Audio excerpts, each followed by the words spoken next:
now entering the Horror Sanctum.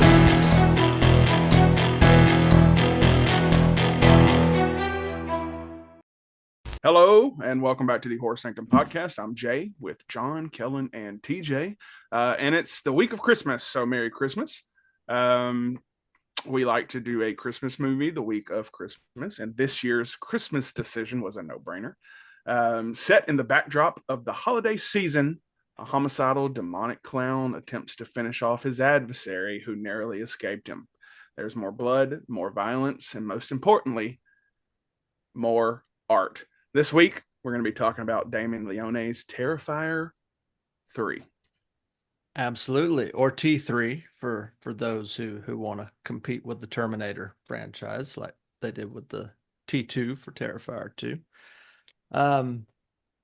It's no secret for those who've listened or watched the show in the last couple of years that I'm not a huge fan of either Terrifier film. In fact, it's probably one of my least favorite franchises overall. However, despite all of that, and I think Terrifier 2 is probably, if not the lowest rating, it's top 3 lowest ratings I've given, I believe. However, I love me some Christmas horror. I love all the classics. I love the little hidden gems, all the stuff. If you put a Santa Claus in it that's murderous or string up some Christmas lights and somebody's dying, I'm here for it. I like all of the Black Christmas stuff, the Silent Night, Deadly Nights, even the bad ones. Hold on, hold on. You say you liked all the Black Christmases? Well, the third one, not so much. Okay. Where they made a completely different movie and decided to bank Right. the name. Yeah. Carrie Elwes was decent in it. Imogen Poots is amazing in everything she does, Right. but doesn't make it any better. True. Weird movie. Very weird movie. Anyway, another weird movie, Terrifier 3. So I went into this expecting to at least like it a little better than the low bar of my dislike of the first two. Because currently on the trajectory this franchise has been on is I disliked one, I disliked number 2 more. You would think I'd dislike 3 the most if we're just adding on to my dislike factor, but the Christmas factor is kind of the wild card. So how did it pan out? Well, I still don't much care for Art the Clown or this franchise. However, I dislike this movie the least of the 3. That's not to go as far as to say I like it. It's not unwatchable again at some point in the future. I could see myself sometime in life watching it once more. It is still over 2 hours long, which is still about 30 minutes too long for me. It's at least a solid 15 to 20 minutes shorter than Terrifier 2 was, all said and told. But I think what I was looking forward to, having more answers and things explained that they didn't, they just left open in part 2. I feel like we didn't really get a lot of that in part 3. And that was probably my biggest disappointment because essentially all of these films are a series of set pieces, gory set pieces, loosely strung together by this vague demonic clown plot that has something to do with this girl and her dad. Well, you don't really find out any more about that because instead of trying to string out a trilogy, now they're trying to string out 4 or 5, 6 films, and they're really they had about 2 films worth of plot that they're really stringing out now, and you didn't get very much more in this film. That's probably my biggest disappointment. I thought the gore, while I think there's overall more gore in this film than any of the 3. However, I don't think any of the really gory set pieces in this film, which the biggest one's going to be the shower scene, right, in this film. That's the one that's the most over the top, the most memorable. And of course, you can't have a franchise go too long without having a shower scene because of Psycho, right? You got to pay homage to the classics, even if you're doing a totally different thing. But nothing's going to beat the crazy bedroom scene and number two. I think that's kind of peaked early in terms of insanity, crazy, gore over the top. Uh, that being said, I really did enjoy like the opening. I thought the opening was really creepy with the little girl and the family. It's so brutal that almost like as a short film to itself kind of just exists in its own little world, I feel like.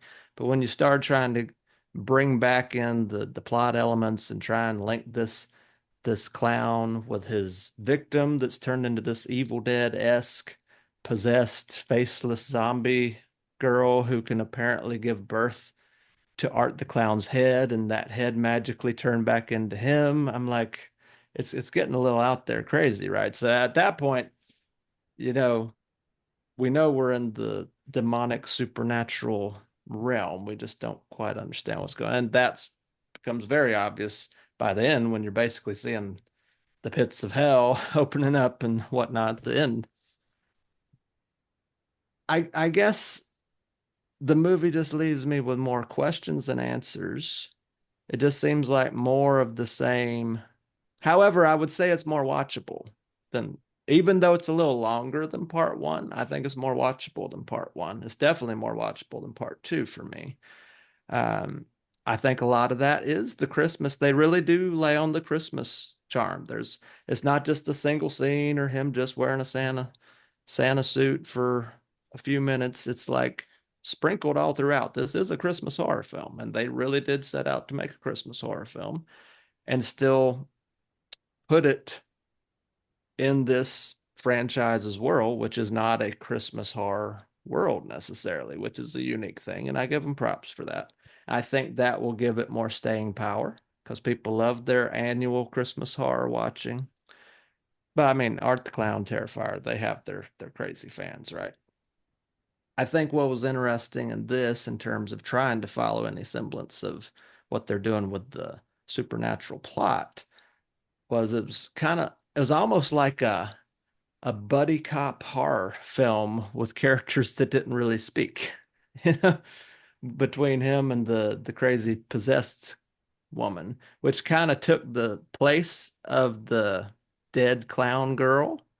Probably because that girl, if you've seen her on the convention circuit, went through a growth spurt, and you can't be this immortal little girl forever when you're obviously a teenager now and 6 inches taller. It just doesn't work out. Good for photo ops, but the continuity of the eternal damnation of the little girl forever thing's kind of lost. So I see why they had to pivot to his other victim from the first film, which has gotten some play throughout all the films. So I guess they're just in it as like this Bonnie and Clyde of demonic clownish horror now. So I don't really know what crap's going on with that, but at this point, I've seen three of these films. If they make another one, I'll watch it because everybody's going to be talking about it. I want to know what they're talking about. I want to know if they try and jump the shark and get too ludicrous. I don't even know if you can get too ludicrous with the gore and stuff at this point because it's just they peaked so early. Almost anything you do now is it's all on the table, right? Which I'm fine with that. It's more the plot stuff that bugs me. The fact that I don't really know why, after three films and almost 6 hours invested in these characters, don't really know why Art the Clown is going after this one random girl who's been through it. Like I thought she did a much better acting job in this film playing the PTSD trauma survivor of it all. I thought there actually was some acting chops from her in this. And I just don't know how much more you can do this poor girl though after three films and all that she's been through, but I'm sure they'll figure it out for another three films. But I know there's fans of this series a lot more than me. What do you guys think? Yeah, I've seen this twice. I watched it yesterday. I went and saw it at the theater with a friend, and I like you. The first one was okay. The second one I was not a fan of. This one, there's some things I really think are good about it, and then there's some things I think are just terrible. It's kind of a mix. Initially, I probably gave a little bit higher of a rating for this than I wanted to. I rewatched it. The first thing that stood out to me was I know that Damien Leone wanted to film it like a Carpenter movie, so he used the Panavision lenses, which I'm not sure if he did film or if he just made it look like film with a camera that did Panavision. Either way, it looks great. Like the look of the movie is like fantastic. Lauren Lavera is a really good actress. She is like a great final girl. And it's kind of like bad because I honestly think she's too good for this movie. She's really like too good for this series. Like she's so good that she could be a final girl in any movie, any franchise. And I think if you took her out of this, it would drop it even more for me. She really is a great actress. She's believable, she's likable, she has range. Her brother is not good, Jonathan. He's unfortunately terrible. It was kind of more apparent in this one when the filming was better, so the production value went up. It was kind of pretty obvious that he just was like out of his league with acting. I mean, I'm sure he's a nice kid. He's nothing against the guy. It's pretty clear like he's at a certain level, and she's clearly like a really good actress. Um, it's the same thing with a lot of them. There's a lot of shock. There's a lot of gore. The opening scene is crazy. I just think where I get so disappointed is Damien Leone is obviously a really smart filmmaker. He's got a lot of influences. He knows his audience, but I think that he's got this thing where he's so invested in this gore special effects real splatterfest thing that he doesn't pay enough attention to like the suspense and the lead up, and I think that's kind of the missing part is, you film a movie for 2 hours, you do good production value, you film it well. You have all this opportunity to make something genuinely scary and suspenseful while at the same time being gory. And he kind of fails on that part of it, right? And I don't know if that's just his deficiency as a filmmaker or if he just doesn't care. Maybe he's just like, fuck the audience. I'm just going to make this gory. I don't care how scary it is. I just that's my biggest problem with it, I think, is there's so much meat that could be because Art is a great character. Art's a scary character. He is iconic, and there's so much you can do with him. I just think, unfortunately, they focus so much in this movie. It's like, special effects reel, break, go to Sienna. Special effects reel, break, go to Sienna. And the stories don't really connect. Like it's like it takes forever for the end to happen, and it's this anticipation, but it's very like weird how they connected it. I also think that Victoria is really the villain of the movie. She was great. The scarred girl, she was scarier than Art, honestly. I thought that was like an unexpected thing of how terrifying she was. Um, yeah, I mean, there's crazy shit. Like when she's touching herself with the thing, when he's killing the guy upstairs, and the whole mall thing, which was just so ridiculously, that was just stupid. Like the mall killing the kids, like it's just, I get it, it's just one of those things where I think people who love this stuff are going to love it. You can't convince them otherwise. I get it. It's not for everybody. It's a certain type of thing. I just stand by the idea that like the whole, as Jim Cornette would say, you can only watch the monkey fucking the football so many times. Eventually, it's going to get old. And I just hope with the next movies, I'm going to watch them because I do like you, I want to know what happens, but I just hope that he learns something from these and starts to progress a little more. Because if he just keeps making these special effects reels for 2 hours, it's like at a certain point that's going to wear out. It wore out with Saw. We saw that 10, 20 years ago. Saw did the same thing, right? Yeah, Um, and you've already kind of peeked at what you can do with that too, if that's all you got.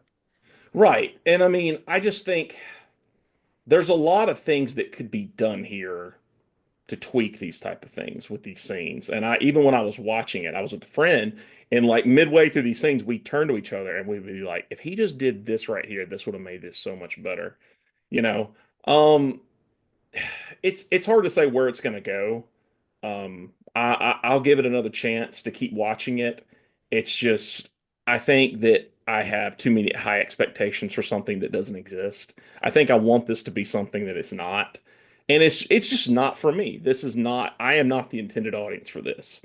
And clearly, I'm sure he does not give a fuck. I have no doubt that fans of this movie and people of this movie and the filmmaker is like, if you don't like it, fuck you. Who cares? I get that. Whatever.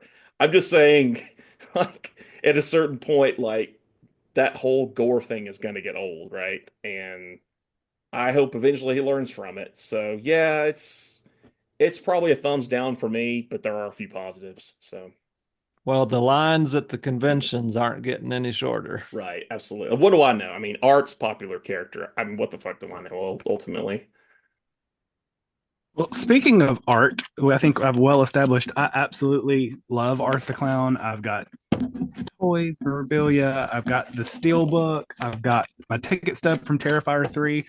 John, you're absolutely wrong. They did convince me otherwise. This movie was not good. And I love Terrifier. I love art. My problem was they missed the mark on this one. And part of it is kind of opposite of what you said. Victoria totally, the scarred lady, whatever you want to call her, was such a miss for me. Like, it needs to make sense. So in Terrifier 2, the bedroom scene is so graphic and over the top, but it makes sense for the character. You're showing how depraved, how insane, how much joy he takes in creating misery. And that's what's so against conventional wisdom endearing about Art the Clown is he's insane. He gets joy from misery, and we see it every time that he hurts somebody in these movies. He's laughing, he's pointing. It's like a mom doing a comedy skit because he doesn't talk.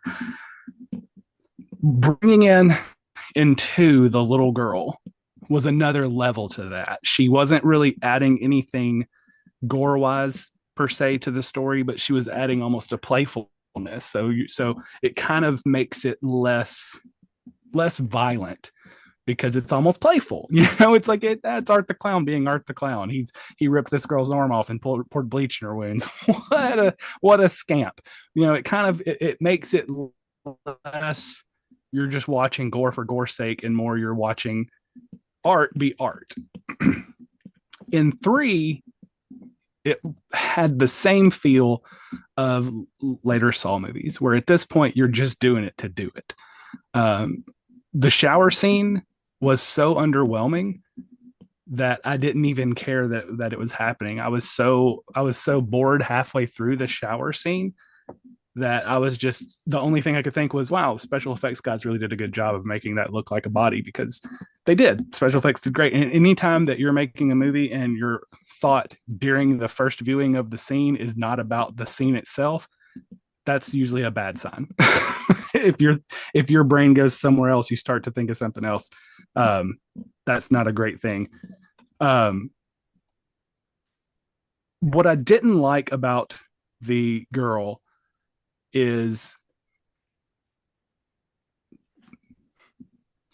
she was gory to be gory. That was plain and simple. She was there to be disgusting, like to add a level of depravity that wasn't necessary. Nothing ever had to be sexual about the violence that they were doing. Nothing had to be sexual about Art the Clown. That takes away from him just being a playful killer. Imagine if Jason Voorhees rammed the back end of his knife up some girl's vagina just for a scene, and she enjoyed it. Like, that would be something you'd watch and you'd be like, why are they doing this? This doesn't make any sense. This is stupid. It adds no additional material to the movie other than just for shock value. And that was the scene where she's masturbating with the glass or whatever is broken and she's bleeding, and it's just showing her do that while Art the Clown is torturing or murdering somebody. Like, that to me took me out of the scene because it wasn't necessary. It didn't add anything to anything. Sienna is fantastic. Lauren Lavera is amazing. I agree completely with John. She could be a final girl in anything. She acts her ass off. and is amazing in this role. She is an amazing final girl.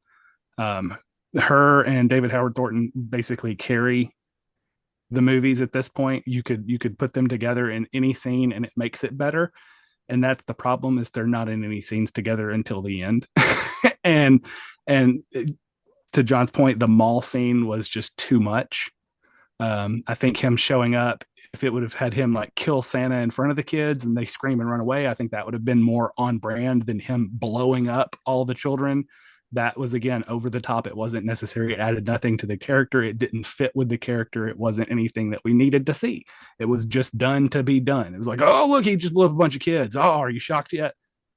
And that's what takes me away from this movie. That was what disappointed me. It was just felt like at this point, you're just doing stuff for a reaction. I will say, shout out to Dream Kid 83. If you don't follow him on Instagram, he's fantastic. If you love 80s synth music, one of his songs is featured in this movie. There's a poster on the wall. He was posting that before the movie came out. I thought that was super cool because I've followed him before that. But a couple of things I didn't understand. Did they really kill her brother? One. Two, it must have been because of what John said, because he was not a great actor. But why would you kill such an important character from two off screen? Well, I think Like, they were that didn't slowly make realizing sense. how terrible he was. And that was what's in my notes, is like, I'm kind of glad they got rid of him because he served no purpose anymore. He wrote her that letter, which Yeah. she reads and tells, here's what I think you need to do. But he's an awful actor. And I've showed you videos of him on Instagram. The kid himself is exhausting. Like, he can't be still. So I don't Yeah. know if that has anything to do. And maybe to turn out it wasn't him, but I don't know. I would say, why would they lie about it? But they lied about it the first time. So who Yeah, knows? it's just, it would be weird to kill him off camera, and that's usually a red herring in horror films anyway. If you don't see the person die on film, then they didn't die. But I also can see them have just killing him off. I mean, at that point, they've killed everybody else they possibly can in the movie that matters to that point. I mean, if you're already at 2 hours, killing Jonathan on screen is going to take another 5 to 10 minutes that you don't really have. um, that being said, the scene with her aunt with the tube and the mouse, that was insane. That may be the most insane kill in the movie, because it goes back to medieval torture, that where they would put the box with the rats in it and then light it on fire and the rats would dig their way through. That was taking place in the real world at one point in time. So to see that kind of almost gives a little context to maybe how old art is or how long art has been around. TJ, to your point about them not really developing, I felt like they did a decent job of kind of explaining. I think you might watch it again and get a little more. With the Victoria lady is trying to take over Sienna instead of allowing Sienna, who's going to be the obvious one to destroy the evil, whatever you want to call it, of art, and her. She's kind of the linchpin to whatever they're trying to do, like in any kind of possession movie where they're trying to come into the current world. That I think she's the vessel, and she's also the only way to stop it. So I did get a more story, and I thought that was good. I just feel like they could have done more to develop the story. To your point, I don't feel like they developed the story enough. They spent more time on the gore than actually trying to tell you what was going on. Yeah, I got that there was some kind of a possession thing, and obviously they're trying to possess her, I guess, to get her out of the way. But it's still unclear what the connection is. Why did they give a shit about this girl? Well, Yeah. and Victoria was from the first one, so it was weird that they connected the first one. They should have done that. They should have had her in the second one. It was kind of Yeah. weird how they connected that. Yeah. Yeah, they should have developed her part in it more, or explained how she ended up where she was. The scene with Art's head eating the intestines of the other guy, again, that just wasn't needed. Again, that's going to be my big takeaway before I pass it on to Jay. Is a lot of this movie was just done to be done. I didn't feel like they were making a movie at this point. I feel like they gave us 15 minutes of actual story and an hour and 45 minutes of gore for gore's sake, and that's just not fun for me. so yeah, a big disappointment. I'll obviously buy it just for art, and like y'all said, I'll watch the rest of it just to see, because I want to know where the story's going. But overall, it was a big disappointment. So I have lots of notes, and you guys kind of covered on some of them, but I'm still going to kind of go in order of what I have. John, you said you don't know where it's headed. I do. It's heading to hell. It's going to the ninth circle of hell, which is what the first short film was called The Ninth Circle, that featured Art the Clown. That's reserved for sinners who committed treason and betrayal, and they're frozen in ice. So that's the Ninth Circle of Hell. That's where it's heading in the next movie. 100%. She's going to go down there, save Gabby, who I hated the entire film. Nosy little bitch. Just couldn't mind her own business. Everybody in this film, and until you guys said it, I'm not going to say it. I wasn't a big fan of Lauren's acting. But you all loved it, so I'll stick with that. But everybody else in the movie, acting wise, not very good. I mean, comparatively, she's the best thing. Yeah, and that maybe that's it too. You know, you have like one purple crayon and a sea of black. You're gonna notice that one more. So maybe that's it. Maybe to the bomb part, it was very off character, and so is the gun. I don't think he's used a gun in the past. I may be wrong, but that's not what we know him for. We know him. Only time he used a gun was in the little kids show scene. Oh, yeah. He mowed everybody down with a Tommy gun, but that was more of like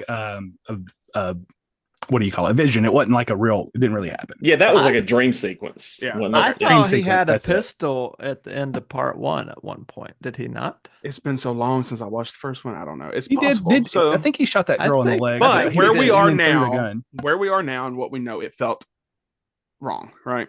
Both. What's funny is if you know me close enough, you know I wrote a comic book called The Hobo Diaries. I drew it, wrote it. It's about this real life homeless person who used to come into my office all the time and flirt with all the women. But I wrote a movie for it. I sent it to Trauma. Lloyd never called me, but I enjoyed writing it, and it was fun. And you know, when you suffer from depression, you try to keep yourself busy. So I'm like, I'm going to do a sequel, and it was a Christmas movie, and it happens like the first opening scene is like this giant fight in the mall, and some kids do get injured and maimed. So looking at you, Damien, I know you read that script and you stole that from me, so give me credit. But I love the Christmas part of it. That made it more enjoyable. I did notice, because I wasn't going to watch it again, because it's not really a movie, you know, in the middle of the day. Like, I think I'm going to watch Terrifier 3 today. Now, I like Terrifier 2 a lot better. I know that's not the general consensus. We'll probably split on that, but I like Terrifier 2 a lot better. And I do consider it, as fucked up as it is, a comfort movie. That, House of Thousand Corpses, like horror-wise, are the things I go to. Chopping Mall, like stuff like that. But as I rewatched it today, I'm sitting here thinking, I'm 40. You know, in a few months I'll be 41, and I'm like, I think I'm slowly getting over this excess violence and gore that we're getting. And it's not even Damien's fault for this one. I don't think it's our fault. It's all of our faults, because we want more. We want bloodier. We want those moments where we're like, oh shit, like in A Violent Nature, where he pulls the girl's head through her spine. That is so egregious and probably not medically accurate, but that's what they feel like they have to do, because we're assholes and we have this toxic fandom and we want more. But the older I've gotten, it's just not necessary. The one I highlighted the most was the masturbation scene with the shard of glass. There's nothing been sexual about the killings at all, and all of a sudden she's going to start doing this. Now, that kind of ties me into her and him. So she's a demon, right? He's a demon. She seems like she's more the boss. I don't know. But she gave birth to him, so is she kind of like a mother figure? Well, and then she wasn't possessed until she killed herself, right? She was just screwed up from what he did to her. She kills herself in the bathtub, which leads me to my next question is, does Art hibernate? Because when he sits in that chair, she kills herself. And then when we come back to the building, he's covered in cobwebs. Could be like Pennywise. Yeah. And I'm like, but at the same time, why does it take demon possession that long? So she kills herself, and then she wakes up is when he wakes up, right? So, and while I was downstairs before we started, I'm like, oh, and I went and I wrote a note on my notes, and I said, building the lore. Then you guys talked. My building the lore comment was like, I thought they did a little bit more to build it with the demonic, the letter, Ninth Circle Hell, which is circling back to when we first met Art. The girl on the bus at the end was reading the Ninth Circle. I thought they built a little bit more on the lore. It didn't make it any less confusing, just because, like I said, does Art the Clown hibernate? He goes to sleep for a while. And if their plan is to possess Sienna, how long is that going to take?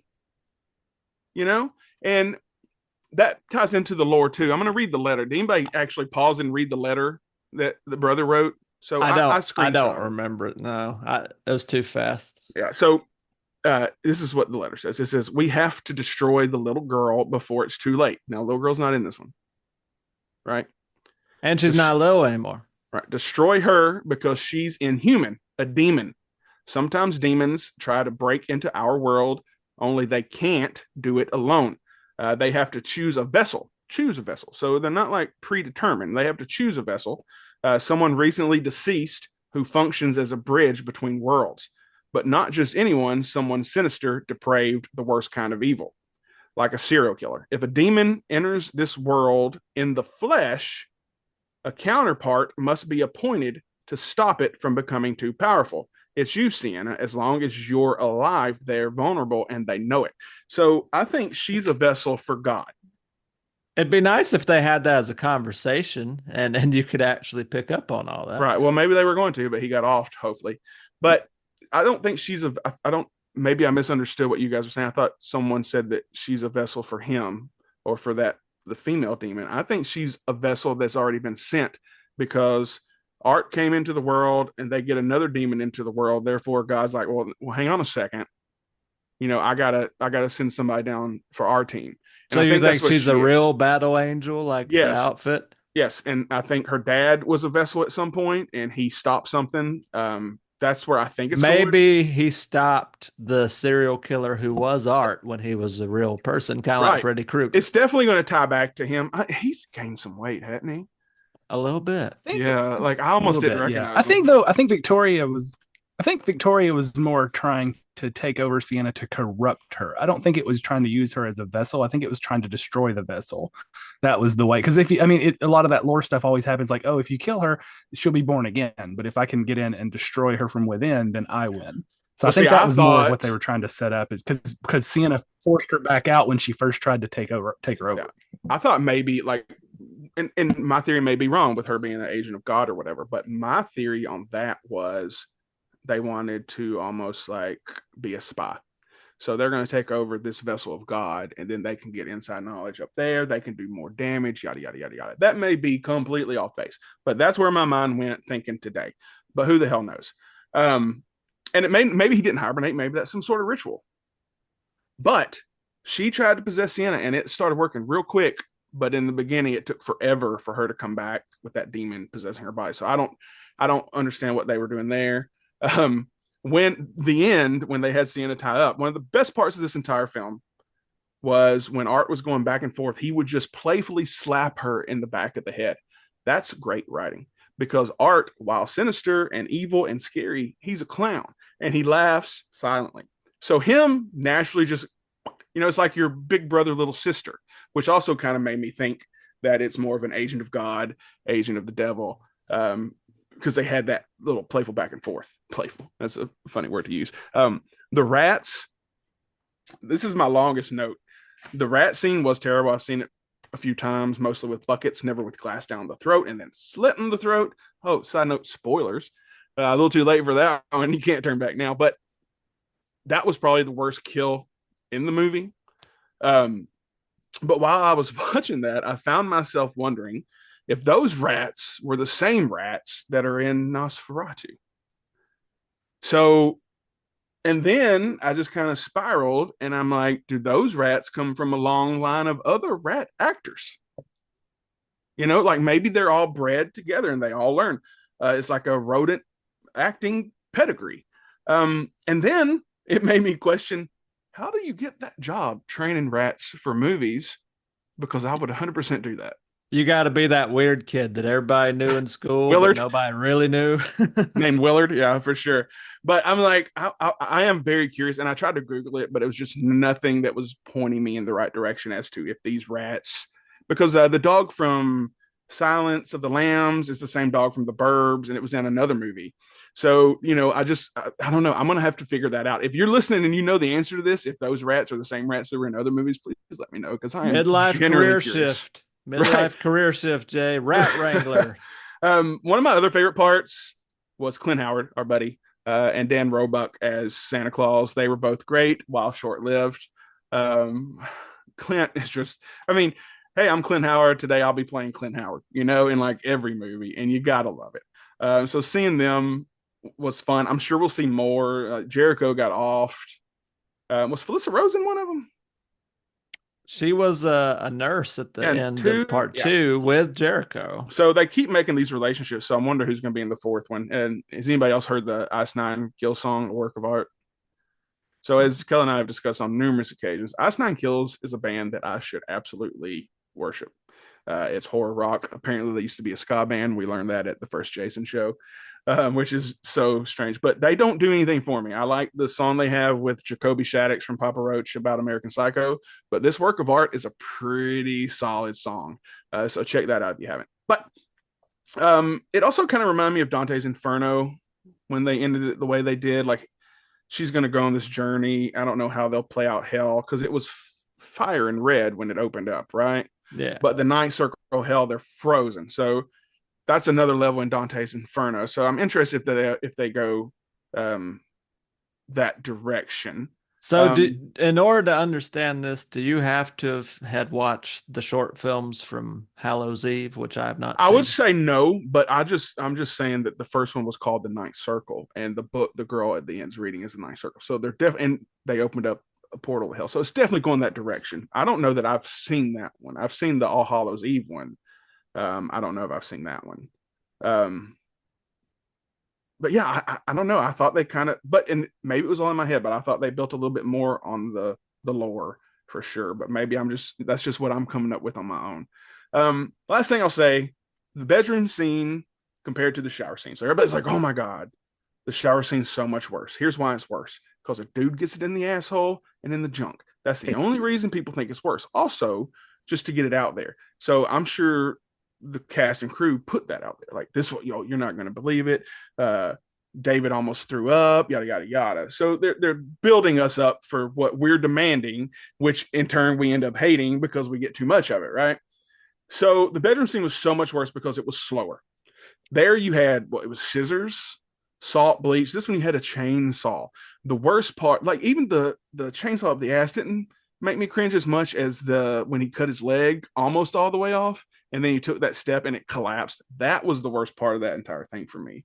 So that was built up. That was one of those things that's built up too much, and then we see it and we're like, come on. Bedroom scene's so much worse. I'd rather get chopped up with a chainsaw any day than get my skull cut open with scissors and bleach and salt poured on it. So yeah, but again, that's our fault. We demand blood and violence, and we got it, and now we're pissed about it. But I digress. So we can close up shop, go around, give our rankings. I don't remember what I gave it originally. I saw it in theaters too. Watching it again today. Would I watch it again? Yeah. Have I pre-ordered the Steelbook? Yeah. Will I continue watching all of them? Yeah. I love the Saw movies. They get so stupid and redundant, but I still love them. But looking back, I think I'm going to stick with a 3.5. And like I said, I don't remember what I gave it the first time. It may have been that or a 4. But I hold 2 to such a higher standard, and it just didn't quite get there for me. I love the Christmas angle, 100% love it, because like you, TJ, I love Christmas horror movies, aside from the one we mentioned earlier. So I give it a 3.5. Teach. I don't remember what I gave Terrifier 2. It was like a 1, remember? I think that was like the only one, maybe Mousetrap. That was probably 0. I give this one a 2. It's not unwatchable. I likely might watch it again at some point in life, but it's not something I'm like dying to see again until I basically forget it, I do think that the thing that is redeeming about it and that will make it more enjoyable for me and a lot of people like me is the Christmas element. Make number 4 Valentine's Day movie. Right. And then we'll Oh, go to Easter. there's a egg. new Okay. Valentine's movie, Hard Hard Eyes. Eyes. And you Looks know what really I think cool. of? I know Kellen's seen the video. I don't know if you guys have not, but the first or second season of Dexter, Sergeant Dokes, he catches me like, surprise, motherfucker. And this guy does this video. He's like, surprise, motherfucker. All rise, motherfucker. Small fries. Large fries. Says, hard eyes, motherfucker. So that's all I can think about. I watched the trailer last night. It looks decent. Yeah. All right. John? Yeah, I think that what we've discussed so far in this movie is probably way more thought than Damon Leone's put into this lore, without a doubt. I mean, I think there's always that idea that someone's pulling the strings for Art and Victoria, especially the fact that she seems to be the vocal part of the movie. There's always that idea that maybe Satan or somebody's actually the pulling the strings. Art's just some dummy that's being used, like demonic, whatever. I mean, it could be. I just don't put much stock into like this ever paying off to anything more than just a disappointment. I think if he was gonna really show off, he would have shown off by now. I could be wrong. Maybe the fourth one will really surprise people, but I just don't. 3 times, no. Yeah, I've bought into this way too many times. So yeah, I mean, it has its pros and cons, but ultimately, like the shower scene, big disappointment. So many things with that could have been done so much better to make that scarier. I agree. The second one has a way more violent scene. So yeah, it's 2.5 out of 5. I'm sure a lot of people love it, but nah, no thanks. Kellen? Yeah, I think the only way to get back on track is 4 is going to have to be super lore heavy. It's going to have to be, and I think that it's probably going to be more if it's like you said, Night Circle of Hell. It's going to be happening in Sienna's head until she quote unquote wakes up. Because I don't see how you make an entire full length movie where she's just battling in hell the whole time. That would be like in Stranger Things if they went to the Upside Down and just stayed there for a season. I think you would get tired of it about 3 episodes in. I think you'd get tired of her being in hell about a third of the movie in. But they're gonna have to go real heavy on lore to bring it back into being something special. So yeah, 2.5. I agree with that. I think I would have almost given it lower if Art the Clown wasn't just so delightful whenever he is on screen. That put us at a 2.6. We'll call it a 3. So in response, I was to in like, hell for all 3 movies for having as far as like a whole movie being in hell, if they do it like Dante's and there's 9 circles, it could be interesting. So there's a film series called Hotel Inferno. I don't know if it's French, but it's shot in the first person. So it's this guy going through all these different levels of hell. I think there's 3 now, and they're very entertaining because each one's different. He even went through an ice one, like I think where she's going to end up. Before we sign off here, I just want to look and see what the tomato scores on all 3 of them are. So my estimation is 3-2-1 as far as how good they are. So you 3 think... will have the highest ranking, 2 the second, and then 1. Oh no, I think it's gonna be 2, I think 3, 2, 1. 3, 1. I would say, yeah. Hang on, I'm gonna write it down just so we can keep score. John, you said what? 2, 3, 1. If I had to guess, that's TJ? what I say. People love to. Yeah, You said the same, 2, 3, 1. Keelan, yes. Are you still with us? I'm gonna in my heart it's 2-3-1. I think that's right, but I'm gonna say 3-2-1 just because 3 was so hyped. Okay, so it's me and Kellen versus TJ voting it up. Me and Kellen versus TJ and John. All right. Do we want to go by audience or critic? I think it's gonna be 2, 3, 1 on both. Okay. Yeah, I think I would stick with mine too. All right. So Terrifier 1. 62% critic, 52 audience. All right. Terrifier 2. Oh, critic score 86. Wow. Audience 81. Told you. Wow. Damn. Now in popularity, I go 2-3-1, but all right. 3 tomato meter. Critic 77, audience 85. So Terrifier 2 is the winner. So it's what was the audience? What was the audience on 2? On 2 was 81. So audience was higher on 3. Yes. So it kind of because split. the same reasons we discussed tonight is like the trying pushing the envelope. Speaking of which, I went and saw Y2K today, and I sent Kellen some videos. But like, it's so ridiculous. Is but it it's even so horror fun. or is it a Yeah. comedy? Have you seen the movie? You've seen Virus with Jamie Lee Curtis? Yeah. Okay, Yeah. picture that, but kids. It's Wow. very similar. Tim Okay. Heidecker's in it. Kyle Mooney wrote it, directed. It's fantastic. I loved it. Y'all will probably hate it. I loved it, and I that's why just I'm want to watching say, Virus I've now. seen Fred Durst sing Faith twice this week within 48 hours. You're welcome. Like- And that was the best part of the movie. Is like, it's not really spoiling anything because you already know he's in the movie because he's on a poster, but. Mhm. He's like not wearing his hat, and they're like, he's like trying to hide, blah blah blah, and they're like, no, we gotta do this, and the girl takes off her hat, which is the same because she's a Limp Bizkit fan, wearing a Slipknot shirt, and puts it on. He puts it on. He goes, "Let's go break stuff," and then and then the music started playing. Dude, that was so fucking tight, and the music is amazing. It's a fun movie. So it's not. I think it's a 45% on the tomato meter, but it's a lot of fun. So, all right. Terrifier 3. 3 stars, 3 clowns, 3 axes, 3 Christmas bombs. Whatever. 3 because you gave a very generous upscaling. Yeah, From 2.6 to 3. It's just one of those things. Like our scales are all varied. I'm like, would I watch this again? Yeah. Like also watch Heretic. You son of a bitch. You gotta correct me. Heretic. Heretic. But- It's not heretic. I would say heretic. But don't Heretic. watch Exorcist Heretic. 2, The Heretic. Yeah. Terrible film. Oh, that's a terrible movie. Yeah. It's horrible. It's All right. not hereditary. It's heretic, not Habitual. heretic. It's hereditary. Heretic. Heretic. All right, that's it for this episode. Be sure to subscribe to our YouTube channel wherever you listen to this podcast. Follow us on Instagram. Follow us on TikTok. Join the group on Facebook. Amazon Music playlist as well. Hope you have a good Christmas. Hope you get lots of presents, lots of physical media. Carry that torch like 2 of us do. Yeah, all right, sign off. I'm Jay with John, Kellen, and TJ. And until next time, Keep it spooky.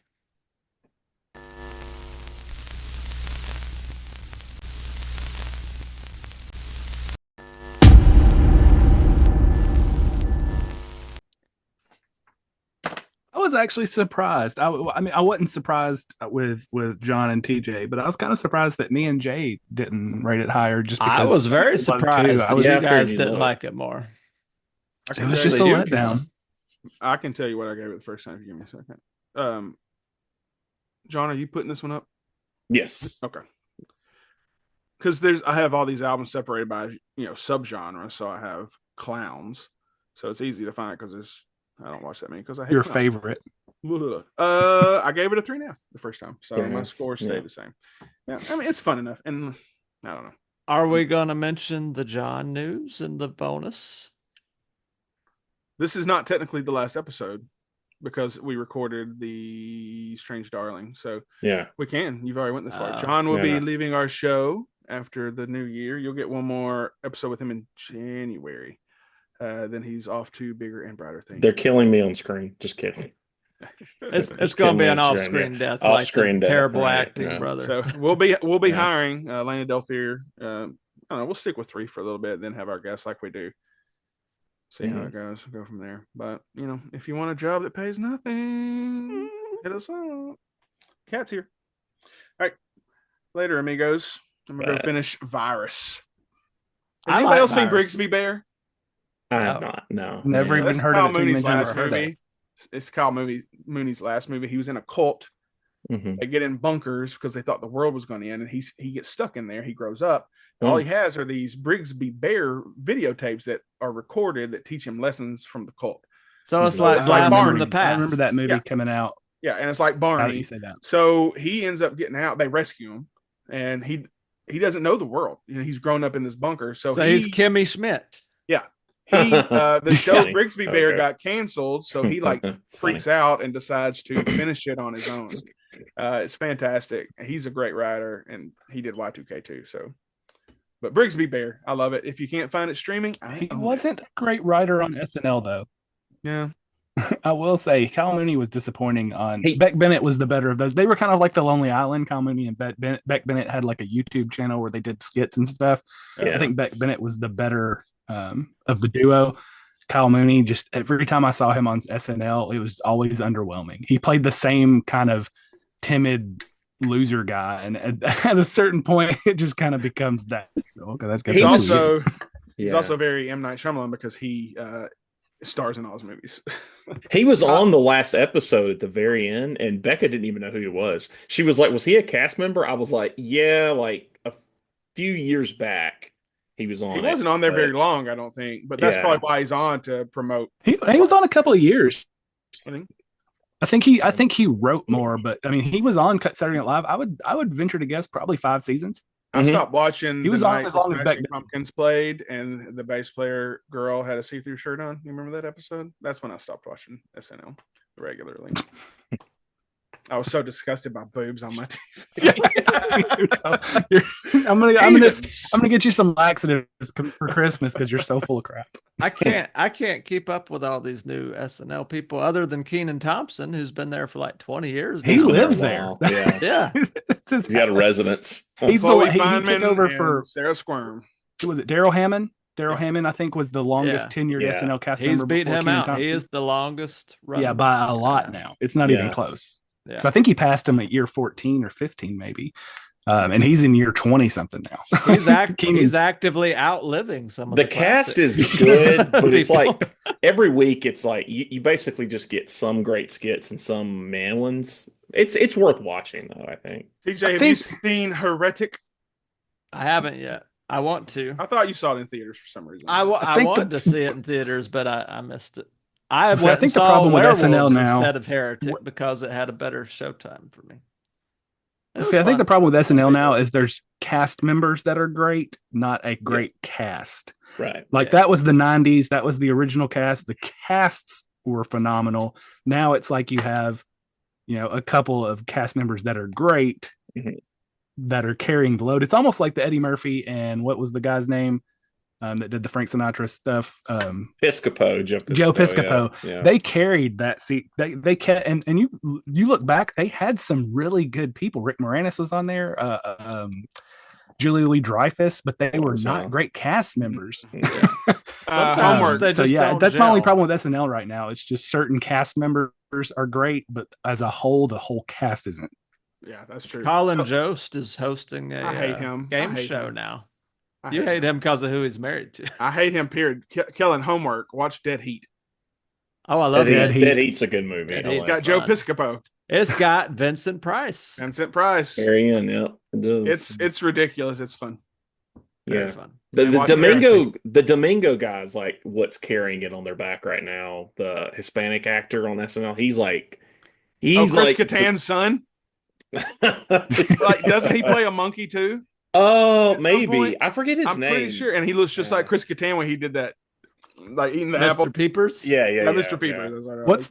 What's the tall blonde that ends up being in most of the really good skits? She's always over the top. She's fantastic. Heidi something. SNL. Heidi Gardner. Heidi Gardner. She's phenomenal. Is she on Shrinking? Yeah. She's one of his. No, but she's fantastic in everything because she overcommits in every role that she does in SNL, and it's phenomenal. She's probably my favorite cast member right now. Over Chloe? That would be for different. Yeah. And Sarah Squirm. Chloe Feynman is great in a lesser Kate McKinnon kind of way. Right. She does great characters. I think as far as just like the over the top sketches, like Heidi Gardner does the one where she's doing the eating challenge, and she just full on commits. Like at one point, she takes her whole face and just blam splats it into this plate of food, and it just puts me over the top. She's fantastic. Mm-hmm. All right, I'm gonna go eat dinner later. See you tomorrow. He's confirmed. He said he has at 7. Who's this guy? Mr. Pickles created Mr. Pickles, and he does the art for Liquid Death. He's actually senior director at Liquid Death. I didn't realize that. That's cool. Nice. Yeah, and that was one of his movie picks. Also, Ian, Erica's husband. Yeah, I felt kind of bad that we hadn't asked him on, and we asked her first. So I'd we'll get you on too, blah, blah, blah. And he sent us movie choices. I thought he was John. What scene is it in Friday? What? I thought he was a super. I'm sorry. Yeah, I don't know. What's up? What were you saying? I was gonna say, what scene is it in Friday the 13th where you can see Pamela Voorhees in the background on the 4K? I want to see if I can see her on Paramount Plus. When Kevin Bacon and his girlfriend are about to go to the cabin, and it starts raining, and he goes, "Wow, it's coming down like a." He says some line. He's looking at the storm, and they look at the cabin, and you see somebody start to walk in. And if it's on the 4K, if you zoom in, you can see it's a lady with a blonde hair. Are you not supposed to see that? No, that was never meant to be something you could see clearly. Because back in the something day, else you could see, probably even better in 4K, is why does Kevin Bacon have a boner on the dock? Why wouldn't he? Like it just scrolls up. Nobody mentions it. Nobody's like, put it away. They're just like, oh, because it's time to Kevin go. Bacon, you're not going to tell him to put it away. The camera scans up just high enough to catch his boner, and then it cuts to the other guy. I'm like, what? You just say, thank you, Mr. Bacon. Thank you can see Tom Savini's hairy knuckles too when he they cut off Pamela's head. The head. Yeah. All right, so Ian's three choices were The Blob, 88, John Carpenter's The Thing, or Leprechaun. I would say fun. Leprechaun, and then we do it whenever. St. Patrick's Day. That week. Yeah, that makes sense. Everybody comment. I have the whole series of Leprechaun. So I do too on a steelbook. Leprechaun. I got it for free at Walmart because one of the first times I saw boobs. I have it in a notebook. I have it in a case that I have to find. So Leprechaun 2 is the first time, one of the first times I ever saw boobs, when the guy's going towards the lawnmower. Oh yeah. And I saw that on TV. I saw it on one of the Cinemax or whatever, and I was like, oh my god, whoa, life changed. I was like, I need to own this movie. All thanks to Leprechaun 2. It's funny. All right, I'm gonna go eat it. Adios. All right, later.